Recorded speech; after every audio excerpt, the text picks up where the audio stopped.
sharing the gospel about Jesus Christ 10 Christmases. Kung karon, gusto niya ipabit ang maayong balita na nabuluhan na sa Yesu Kristo ni anhi panahon sa Pasko. Greeting each other. Ano yung tapan? Merry Christmas.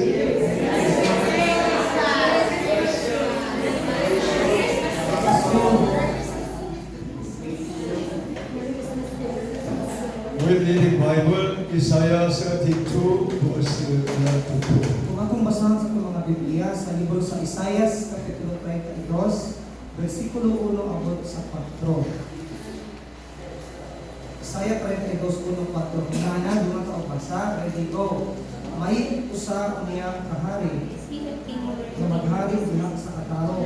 Kung iyang katagpuan, manulo upan ang justisya. Amatag sa kanila, mahimong tabuanan, maghahay sa subasko, sa bagyo, sama sa tubig ito sa dapat na nagmala, sama sa landong sa dakong bato, dito sa deserto. Katong makakita ako sa dakong dili na pagkabutagumol, mahimong na silang mapakilubon, masinabuton, matianon sa ilang ipangulong. Amen. Open your spiritual eyes this morning to see God Almighty and Jesus Christ. Ako mabihan ang espirituhan ng mga matao sa kanilang karong at nawa ang makita natin sa Yesu Kristo. Bible says the birth of Jesus Christ was prophesied over 600 years ago BC in Isaiah chapter 9, 6. Kung ang Biblia nag-ingon nga ang pagkatao ng Yesu Kristo di ba nagipropesiya na ni Isaias sulod sa 600 katuig so wala pa siya magpakatao nato ini mabasa diri sa Isaias kapitulo 9 versikulo 6. Isaiah 9 chapter 9 verse 6 we read all together. Isaias 9:6 ito mga mabasa natawong anak kanato ang usa ka bata ihatag kanato ang usa ka anak na lalaki ug siya ang magmando sa tanan ug ganlan siya mahalakong magpapagpapag Diyos kagamahanan amahan hangtod sa kampuran ug prinsipe sa kapitbahay. Amen. Bible says he will be called wonderful counselor. O ang Biblia nag-ingon nga siya pagkatawag maalamong magtatambal. Mighty God, everlasting Father, and the Prince of Peace. Ang Diyos amahan ug walay katapusan nga Diyos ug siya ang hari sa pahigdahi. This prophecy is storing is because of a child, a son has been born to us, and he is our God, the King of Kings, the Lord of Lords. Kini mo ang propesiya usa kayo kakatingalahan kung kay natawo alang kanato ang bata, ang anak ug siya mao ang atong Dios ug siya ang hari sa mga hari ug Ginoo sa mga Ginoo. If we believe Jesus Christ is the King of Kings, Lord of Lords, we must obey His commandment very well. Kung ito kita nga si hari si Jesus mo ang hari sa mga hari o Ginoo sa mga Ginoo, kinahanglan kayo natong tumanon ang iyang mga kasulatan. Long time ago, some country, many country, if they do not obey the command of the king of the country, they will be killed directly. So bugay ng panahon dahang mga nasod nga ang ilahang balaod sa ilang nasod kung ang mga tao dili mutuman sa mandog sa ilang hari sila patyon gayon. That's why if we believe that Jesus Christ is our King of Kings, Lord of Lords, we must obey His word, His command very well. Muna kung mutungo sa kita si Yesu Kristo ang atong hari sa mga hari o Ginoo sa mga Ginoo kinahanglan sa natong tumanon pag-ayo ang iyang mga sugo. Because of this child, Jesus Christ, the Son of God, will be a refuge from the wind, a shelter from the storm, a spring of water in the desert, shadow of the great love in the past lands. Tungod kay kana nga bata, ang anak mahimong taguanan panahon sa subasko ug bagyo. ug sama sa tubig dito sa dapit nga nagmala, ug sama sa landong nga dakong bato dito sa distrito. When I was believing Jesus Christ, I was overcome the all kind of typhoon and difficult situation, coronavirus, any kind of situation by faith. Kaya nga nituko siya na ni Ginoong Jesucristo na lapusan niya ang bisan sa mga kalisdanan, bagyo man o bisan ang coronavirus o kalisdanan pinaagi lamang sa pagtuo. That's why I tell you the truth this morning. Have peace in God Almighty and Jesus Christ with a strong mind. Muna sultihan ka ni Pastor karong buntaga, kailangan na magpatun kita o pagtuo sa ako ang Diyos na igong gayon na muna-muna. Because Jesus Christ is the Almighty God. Tungkol kay si Jesucristo siya ang labing gamhanan ng Diyos. Bible says He can do everything. Ang Biblia nangingon nga mabuhat niya ang tanan. Number one, Jesus Christ is the refuge from the winds. Una, si Jesucristo mao ang taguanan o dalanganan panahon sa unos. Last night, 1 a.m. was starting the very heavy rain, strong wind coming. Ang kagabi, mga kadlaw na magisugod dito, usog ay ulan o hangin. But most of them did not recognize about this because of the very deep sleeping. Ang natubahan kanila, wala sila makabaluan kung kay nahinanok sila pag-ayo sa katulog. Jesus Christ came to the world to help all of the people of God. Si Jesucristo sa gani siya sa kalibutan, aron tabangan ang kanang katawhan sa Dios. Jesus Christ calmed the wind and the wave of Galilee. Mark chapter 4, 39 says. Kasama nga gipahunong ni Jesus ang hangin ug ang mga balod dito sa Galilea. Mabasa na kini sa Marcos kapitulo 4, bersikulo 39. Libangon si Jesus ug iyang gipahunong ang hangin ug ang mga balod. Iyang giingan, hunong ug gihunong ang hangin ug gibanos ang kalinaw.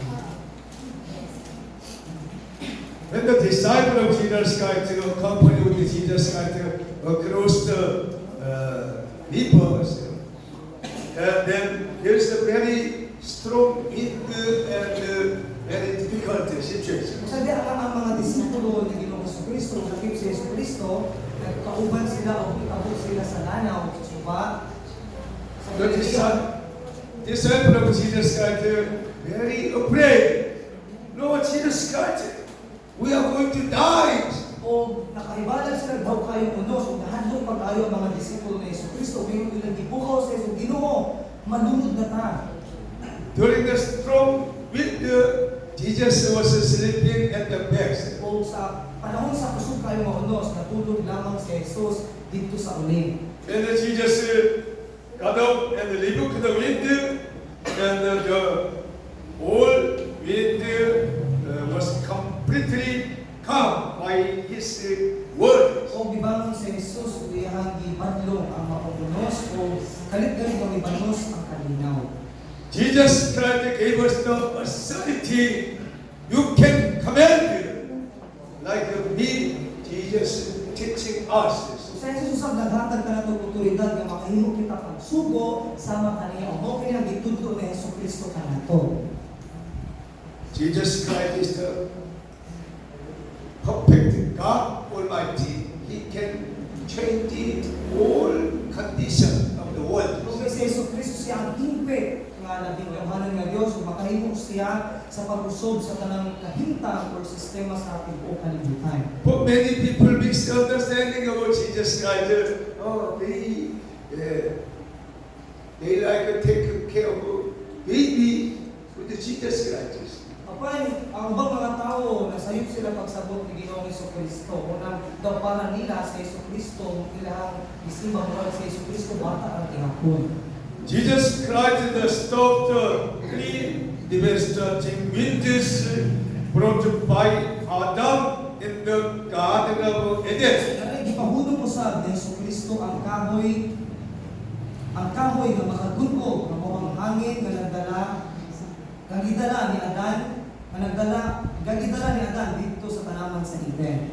In the Garden of Eden, God put the Adam and Eve there, and then fellowship with them very gladly every day and night. So dito sa tanaman sa Eden, gibutang sa Dios si Adan ug sa Eva dito sa mga tanaman ug makig-uban siya kang Adan ug kang Eva adlaw ug gabi. But someday, Adam and Eve changed their mind, forgot the word of God Almighty. Apan sa kaadlaw ni Ana na nausab ang mauna ni Adan ug ni Eva ug sila nagikalimtan ang subok sa Dios nga naghinahanglan. Instead of that, they have heard the voice of the serpent, Satan. Kali ang ilang gipaminaw muna ang bisulti o ang tingog ni Satanas. That's why they were pulled into the temptation and then banished from the Garden of Eden. Muna nahulog sila sa tentasyon ug ipapahawa sila gikan sa tanaman sa Eden. Because of their sins. Tungod sa sala na ilang nabuhay. Sin is very dangerous, driving out all of us from the God Almighty. Muna ang sala, delikado gayon kaayo tungod kay ang sala mao kini makapalayo ka nato gikan sa atong labing kamhanan. The Bible says that the wind of sin destroyed our souls. Ang Biblia naingon nga ang hangin sa sala maguba sa atong mga kalag. Bible says in Ezekiel chapter 18 verse 4. Ug ang Biblia nag-ingon sa daang kasabutan sa libro sa Ezekiel kapitulo 18 bersikulo 4. Dungan ta og basa. Akuha ang tanan katawhan, ang mga ginikanan ug ang mga anak akuha, ang tawo nga makasala mamatay.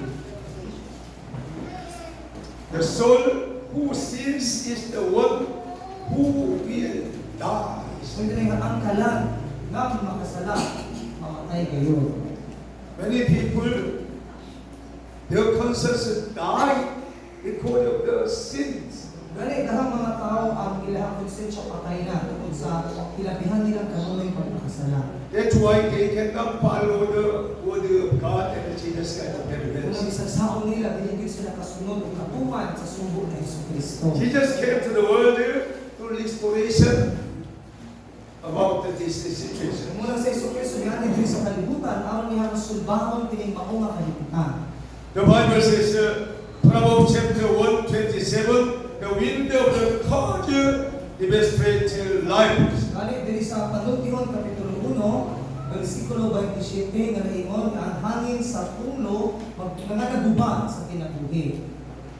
Atong masahon, muhampak na ninyo ang kalisan sama sa bagyo, nga magdala sa alimpulo sa kalisdanan, ug tungod dinhi mag-antos kamo maanakot. Strong wind and the earthquake come from the Almighty God, destroyed and damaging very too much. Last verse 17 and around the Philippines. Sama nga ang usog na hangin o bisan ang bagyo bisan kung sa pang mga unos di ka sa pilis sa Dios kung makahimong siya sa magguba o daghang mga nasod o daghang mga dapit diri sa Pilipinas ang naapektuhan o daghang na guba. That's why so many people don't like to come to the Cebu City and the Philippines. Unang daghang mga tao ang dili ka nang moadto sa Cebu o bisan dinhi sa Pilipinas. What shall we do like in this situation? So kung sa may akong angay nga buhaton sa samang ingon ani nga kalibutan. We must pray to God Almighty restoration, replacing all condition by the grace of God and the power of God. Sali mag-ampo ta sa labing kamanan nga Dios kaya ibalik sa maayong kabintan, pinaagi sa gahom sa Dios, pinaagi usab sa kaluoy ug sa grasya sa labing kamanan nga Dios. All Christian can resolve restoration this condition by prayer, and then the Bible come upon the Philippines very well, and then people will want to visit to the Philippines more and more. Ang mga Kristohanon may makasulbad din imong kahimtang ug mabot gayon ang dahong kapukawan sa nasod sa Pilipinas ug daghang mga tagagawas ang ganahan balik ug ang dinhi sa Pilipinas. Also, Jesus Christ is make another situation. The wind of death bring despair. Romans chapter 7:24. Kung si Jesucristo naghimo usab siya sa lahi na sitwasyon ug ang hangin sa kamatayon nga nagdala sa pagkawalay paglaom. Mabasa nato sa Roma kapitulo 7 bersikulo 24. Pagkaalaot ko gayon, kinsabay ko luwas ka nako, di kaning lawas nga nagtugot ka nako ngadto sa kamatayon. Apostle Paul was a very strong Christian and messenger. Si Apostoles Pablo sa siya ka ligon kaayo ng Kristohanon ug magsasangyaw. But he was almost dies because of the trouble in his heart. Apan hapit usab siya mamatay tungod sa labyang daghang kaisdanan ug kasamo pa iyang nayabuman ug sa iyang kasing-kasing. Apostle Paul confessed like who will rescue me from this body of death? So muna sa Apostoles Pablo mingon og sama niini, amigo sa kinsabay mo luwas kanako gikan niini lawas nga nagduot kanako ngadto sa kamatayon. He was a very big trouble in his heart and bodies. Sama nga nakasinati siyang daho kayo kasamo sa iyang kasing-kasing ug sa iyang lawas. Finally, he was realized only Jesus Christ can rescue his life from the troubles. Sa kapusan niya nasayran nga si Jesucristo lamang ang makaluwas kaniya gikan sa kalisdanan ug makaluwas sa iyang kinabuhi. That's why he was confessing, I have been crucified with Jesus Christ. I no longer live by myself. Kung muna mingon siya nga binasag na ako ubad ng Kristo ug dili na ako ang nabuhi. We must crucify our desire, our thinking, everything is with the Jesus Christ. Muna kinahanglan nato ilansa atong pagbunon nga mga kinuha, pagbunon nga pangunahuna diha kang Jesucristo. Jesus teaching about this very strictly in the Bible. Si Jesucristo nagtudlo og mahitungod dinhi sa dugang nga stricto dinhi sa Biblia. If you follow this instruction, you will be set free in your life. Kung atong sundon kining maong mga pagtulunan, mahimo gayud kitang gawasnon sa atong kinabuhi. Jesus' cross is an eternal and safe refuge all to Christians. Colossians chapter 1, 13 to 14 mentions. Kung ang cross ni Jesus kung gayon ang walay kapusang luwas na kataguanan. Atong basahon sa Colosas kapitulo 1 versikulo 13 abot sa 14. Kay giluwas kita niyang gikan sa gahom sa kanitngit ug gidalangan tungod sa tinghalian sa iyang hinibong mga anak nga mao'y naglupat kanato ug nagpasaylo sa atong mga sala. Amen. Because Jesus Christ rescue us from the dominion of darkness world. Tungod kay sa Jesucristo mo'y nagluwas kanato gikan sa pagdumala niining maong kalibutan nga nagtulog sa kanitngit. Through his death on the cross, forgiveness of his blood, we have redemption, we have forgiveness of our sins. Pinagi sa iyang kamatayon dito sa cross, pinagi sa dugo nga iyang giulat, kitang tanan gitubos ug napasayon na sa atong mga sala. That's why we must study Bible, understanding, and then we will be set free and rejoice very well Christmas season. Mula kinahanglan kita magpadayon sa pagbasa sa Biblia o pagsamot sa Biblia, awan kita mahimong gawasnon ug magmalipayon panahon sa Pasko. Most important matters during the Christmas season, not sharing the gift and some present like that.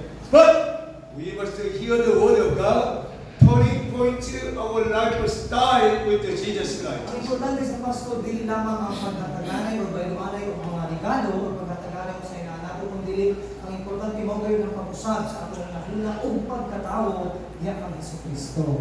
That's why Jesus gave us the wonderful opportunity, evangelism, revival, conference during the Christmas seasons. Mula sa Jesucristo, naghatag na nato nindot kayo ang oportunidad na makahimo kita ng Bible conference panahon sa Pasko. Second one, Jesus is the refuge from the old storms. O ikaduha, si Jesucristo mao ang taguanan o dalampanan panahon sa bagyo. A storm is pouring heavy rains. O ang bagyo mo kini ang kusog nga buhos sa ulan. This is more like God's judgment. O kini nagsimbolo sa silot sa Dios. God judged the world people in the time of Noah as the flood is. Usa ang mga gisilutan o gihugman sa Dios katong mga katawhan sa panahon ni Noah, pinaagi sa luno. A flood caused by the summer storm sweeps away the foundation of life. Psalm 90 verse 15 says. Kini mong luno nag-imo nga mo nagpadlas sa pundasyon sa kinabuhi o katong mabasa diri sa Salmo kapitulo 90 bersikulo 15. Salmo 90:15 nga dungan ta basa. Hatagi kami karong kalipay kasama kadaghan sa kabul-anan nga gihatag mo kanamo sulod sa katuigan sa among pagkantos.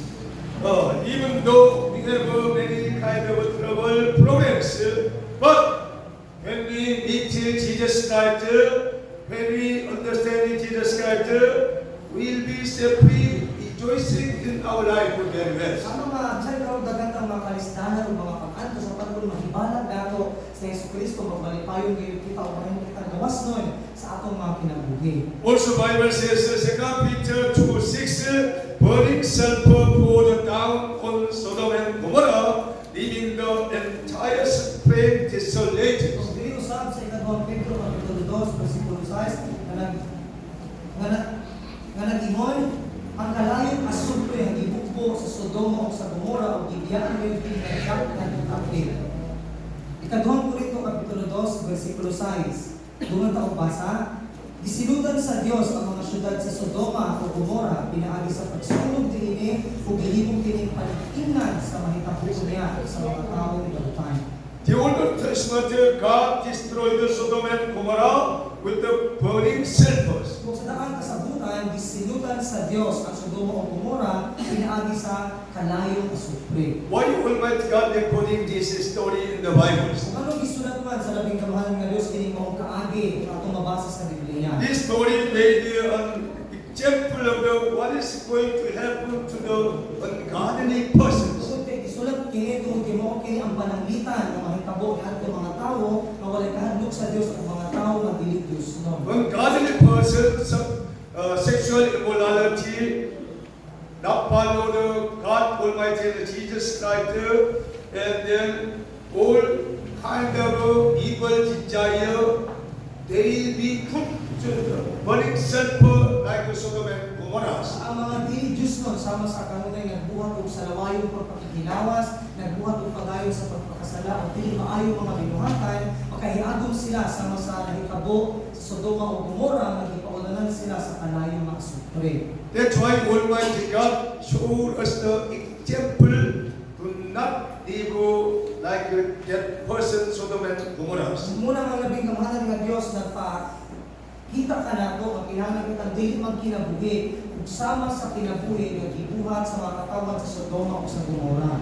This is the historical lesson. Those who obey will prosper, while those who disobey will perish. Ug mao kini ang mga pagtulunan bahin sa kasaysayan nga kadtong mga tuo sila magbabungahon. Apan kadtong mga dili mutuman o mutuo mga laglag gayud sila. Bible says in Deuteronomy chapter 5:29. Ang Biblia nag-ingon sa libro sa Daan sa Butan, Deuteronomio kapitulo 5 bersikulo 29. Ana, dungan ta basa, wag mahadlukon uta sila kanunay kanako ug magtuman sa akong mga sugo. Aron ko na ikatutang mahitabo kanila kung sa ilang mga anak hangtod sa kahangturan.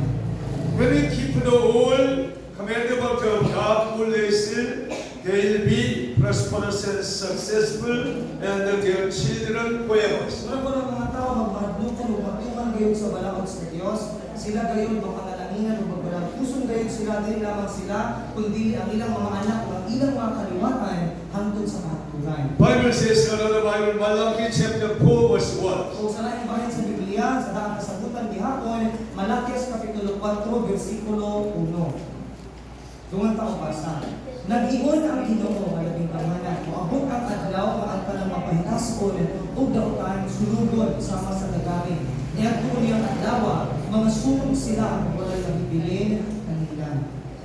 All the arrogance, every evil view will destroy with the burning sulfur likewise. Tanang mga garbuso ug tanang mga dautan na imo ng Ginoo nga sila usab makahiagom ug sunugon sa maong sama makalayo. Almighty God completely destroyed like them and also fried the people like worms. Ang labing gamahanan nga Dios impit gayud nga mosilot ngadto mga tawo nga sama niini mga dautan ug mga garbuso ayo sa ilang kinabuhi. That's why we must understand what the Bible teaching us is. Muna kinahanglan nato masabtan kung unsa gayud ang itudlo sa Biblia kanato. God's will of sin and the judgment poured out on the cross. Jesus is served to us. Apan ang kasuko ug ang hukom ug silot sa Dios gibukbok dito sa cross ug gisulbad kini ni Hesukristo. Isaiah 53 verse 4 to 5. Ato basahan sa libro sa Isaias kapitulo 53 bersikulo 4 abot sa 5. Isaias 53 4 to 5. Ana ko makabasa, apan giantos niya ang mga kasakitan at kita untay anay magantos. Ug ipasa ng atong mga alaguson nagtuo kita ng iyang pag-antos silot kaniya sa Dios. Dali gisamaran siya tungod sa atong mga sala. Napamos siya tungod sa atong pagkadautan. Ug giantos niya ang kastigo nga mao'y nakaluwas kanato. Ug pinaagi sa iyang mga lagoy nga maayo tayo. Through these scriptures we can learn what Jesus has done on the cross through crucifixion for salvation of our souls. Kung pinaagi ninyo bahig sa kasulatan atong masabtan pag-ayo kung unsa ang nabuhat o gibuhat ni Hesukristo dito sa cross at alang sa kaluwasan sa atong mga kanan. During the Christmas season, we must learn the person more honestly, more clearly. Mula panahon sa Pasko, noon, kinahanglan pa nato masayran pag-ayo ang kamatuuran o mabasa ta mga tinud-anon gayud kaayo. Because of the most of the people cannot understand the Christmases and do not keep the very holy ones. So, kinaghanan sa mga tao, wala nila masabti ang kahulugan sa Pasko o wala sila magkinabuhi nga palahan. Last Fridays during the Dumaguete Prison Provincial Jail Ministry, my friend, old friends, Andres and his friend made drama services. O dito panahon sa atong niaging adlaw, nandun dito sa Bilanggon, nag-held sila ang Christmas party o dito ang mga kauban ni pastor, o naghimo sila o drama. So Andre was American, but he was a very peaceful Christian and made a good condition in the Philippines, helping the people. Kaya naman ito magitawag kong Andres, usa ka Amerikano o maayo kayo siya nga Kristohanon o naghimo siya maayo kayo pagpamuhat din sa tuang nason sa Pilipinas. With his companies in the prison jail members made the drama Offer to God Almighty during the Christmases. Offering to God Almighty. Visit Jesus, child Jesus. O panahon sa ilang drama, kauban sa iyang mga kaubang mga Amerikano, ilang gi-emphasize ang pag-offer sa paghalad kang Ginoong Hesukristo panahon sa Pasko. I have learned what shall we do at the Christmas season for Jesus Christ. So, pinaagi niya itong mga drama na kakon siya kung saan ako itong buhaton alang kang Hesukristo panahon sa Pasko. In the Bible, many medics follow the star and bring the very wonderful gift for baby Jesus So, Christ. diri sa Biblia ako makita ang tulo ka bisita na ilang isunod ang bituon o ilang isunod kini padulong kang Hesukristo. Around the city and around the Philippines, there's many stars. Kaya sa atin, sa palibot sa ang naso, sa Pilipinas, ang daghan kay mga star. They want to follow the stars. So, gusto usab sila na musunod sa star or bituon. Why people want to follow the stars? Gano ba mga tao na musunod anay bituon?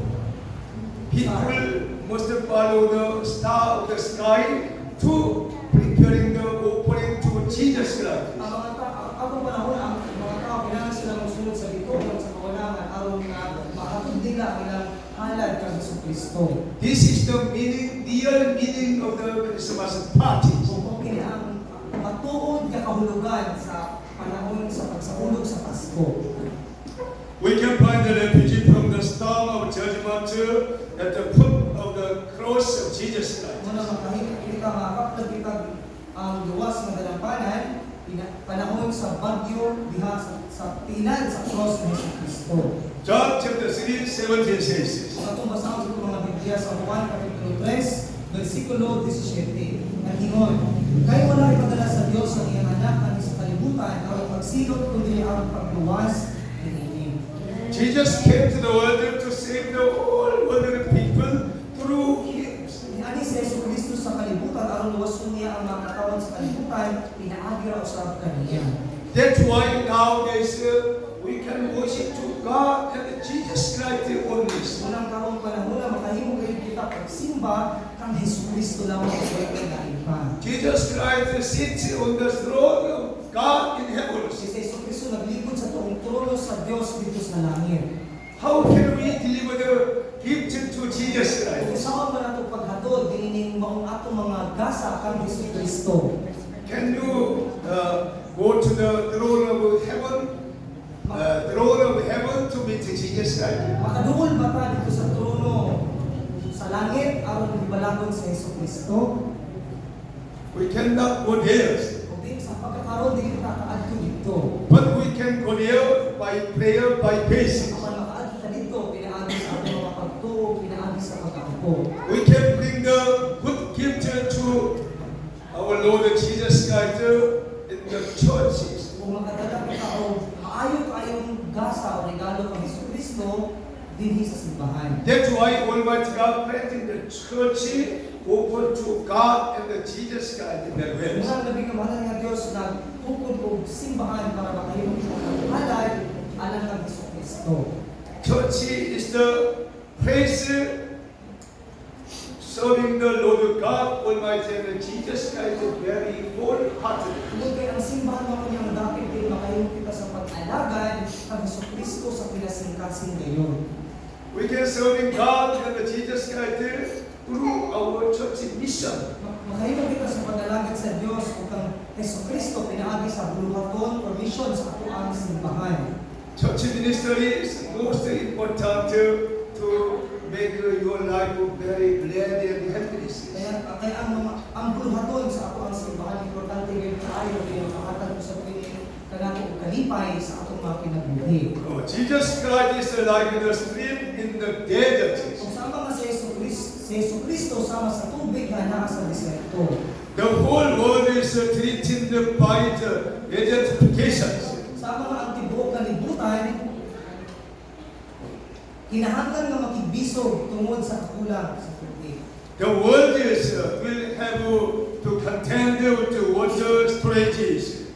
O ang kalibutan kinahanglan nga makigbisog tungod sa kakulang sa tubig.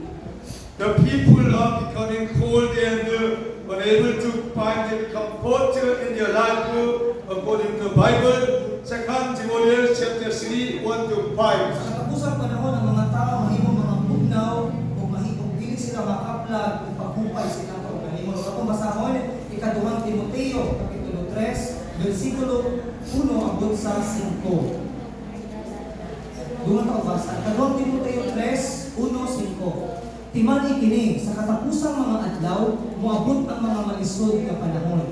Ang mga tao maghunahuna na lamang sa ilang kaugalingon, ug sa kwarta.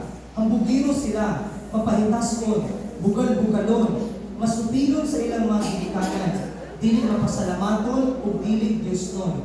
Wala sila'y kaluoy, walay kuangon, tigbutang-butang, mapatuyangon, bangis o madinutanon sa maayo, mabudhion, mapasagaron o garbuso kaayo, palabihon nila ang kahilayan kaysa Dios. Magpabiling silang relihiyoso, apan isalikwan nila ang matuod na gahong niini, di kahihiling mga tawhanan.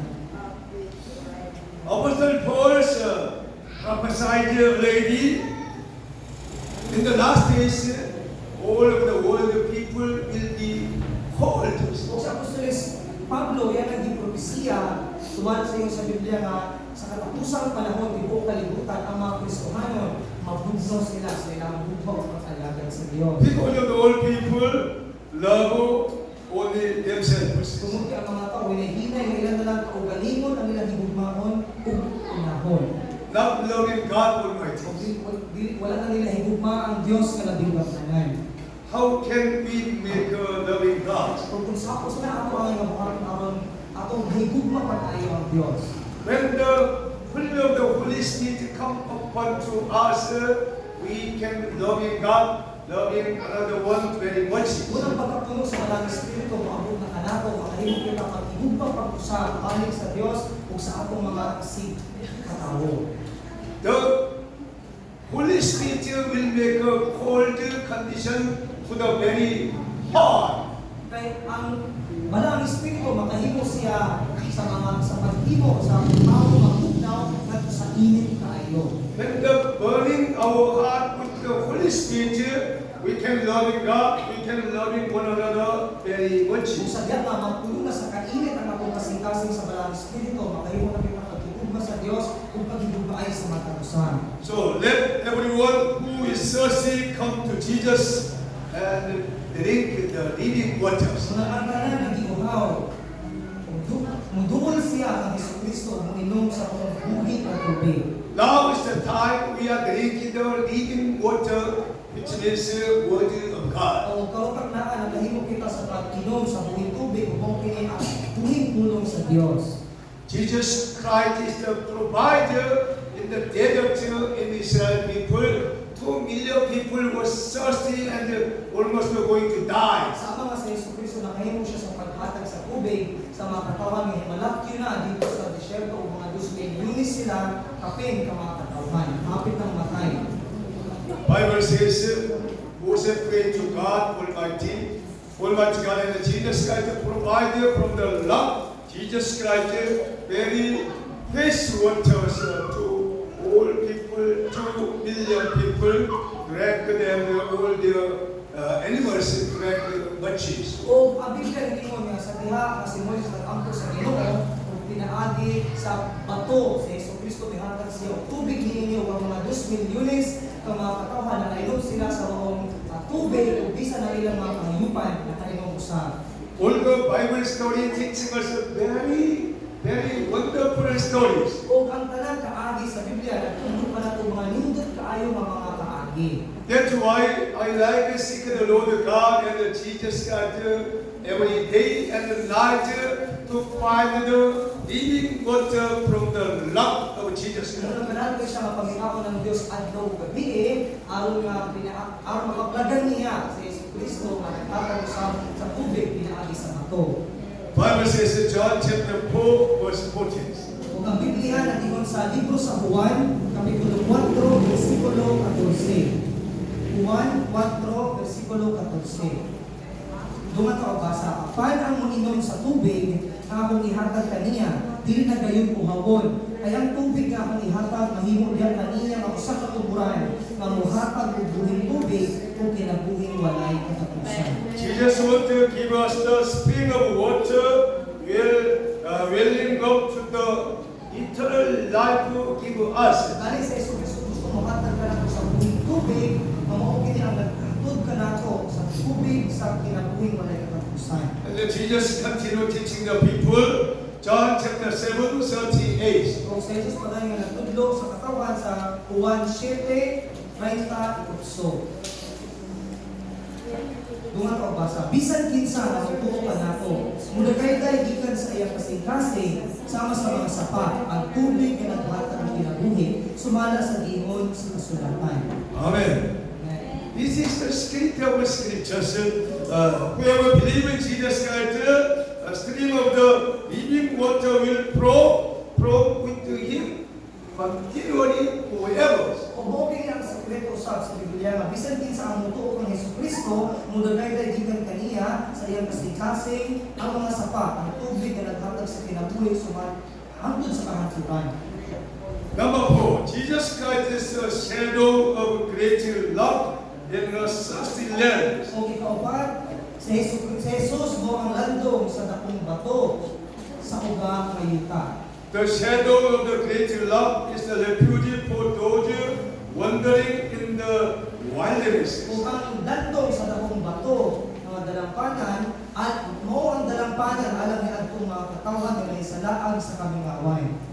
Many people living in this world with the fear and worry about and the trouble and the stress in their hearts. Sa mga daghang mga tao nagpuyo diri sa kalibutan nga nasamok sila pag-ayo, nakalaka sila pag-ayo, nahadlok sila pag-ayo, ug nasamok, na-stress sila pag-ayo sila mga kinabuhi.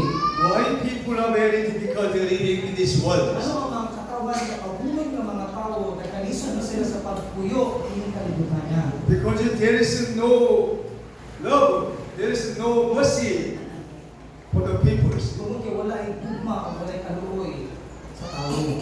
This is very common. That's why people very difficult in their life. Bukong na kayo kinikaayo mo ng mga katawhan, naglisod kayo sa ilang kinabuhi. So as a Christians, we must change the whole condition of our situation Philippines. Mga isip mga Kristohanon, kinahanglan natong pusbo ng kondisyon nato diri sa Pilipinas. Today, many people are exhausted and under the around of stress in their lives. Dahil karon daghan ang mga tao ang wala gana o manilalon sila sa pagkapuno sa stress o kasamok sa ilang kinabuhi.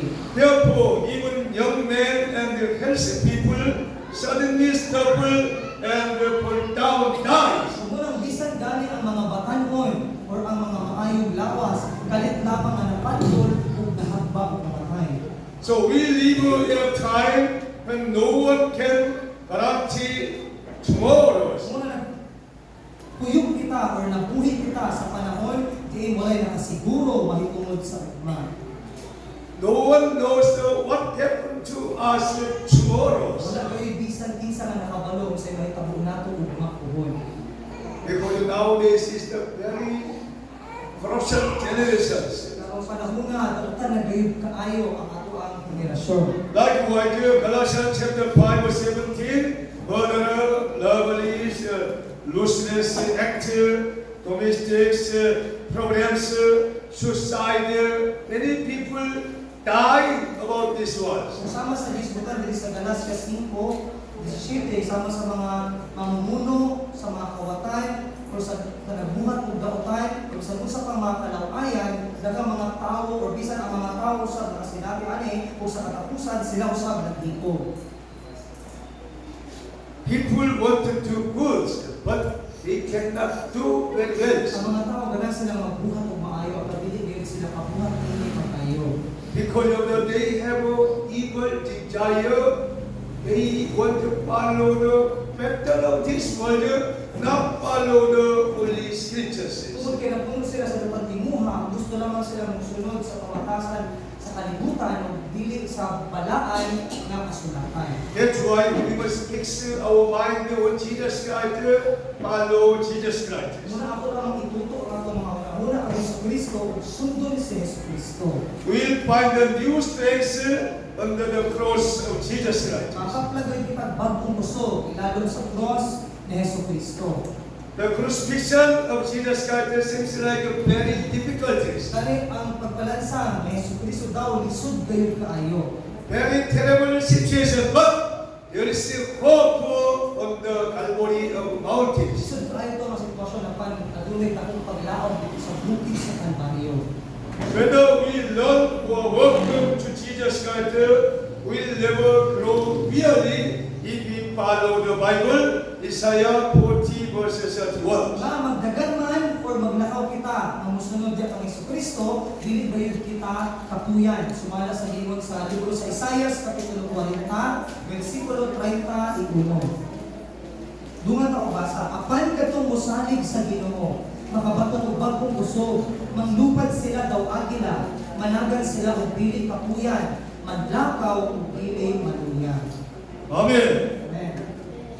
We must follow the Bible and have hope in the Lord Jesus Christ. Ang kinahanglan natong sundon ang Biblia kapag batong kita paglaom diya lamang sa ato ang Ginoong Hesus Kristo.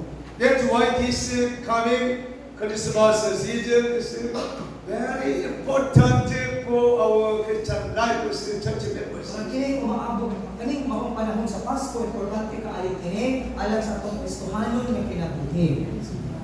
We have scheduled 3 days, 26 to 25, 3 times, 10 a.m., 2 p.m., 7 p.m., 3 times scheduled for the conferences. So, doon tayo mga bisita, atong schedule 23 abot sa 25 sa Disyembre, doon tayo pagsimbaw. So sa kaadlaw, tulo tayo ngayon at buhaton alas 10 sa buntag, alas 2 sa hapon, o alas 7 sa gabi.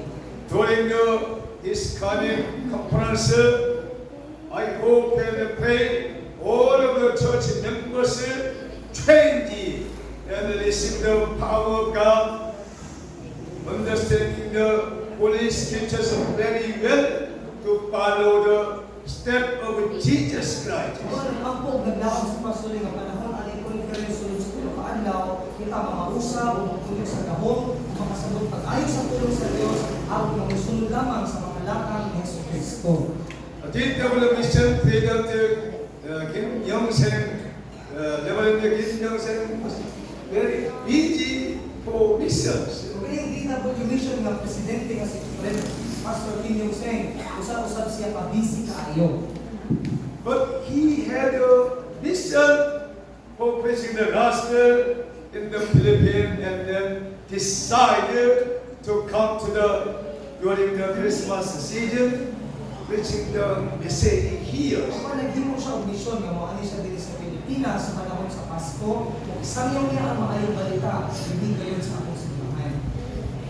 He wanted to strengthen the whole church members in unity, in facing all the condition of the people of God in our Jesus Mission Church, allowing people. Sinaan niyang ipulong o dasigon, kitang ka ng mga members sa simbahan, ito di naman kita kung hindi ka ng mga katawan ng sa tuwang pag-ibon.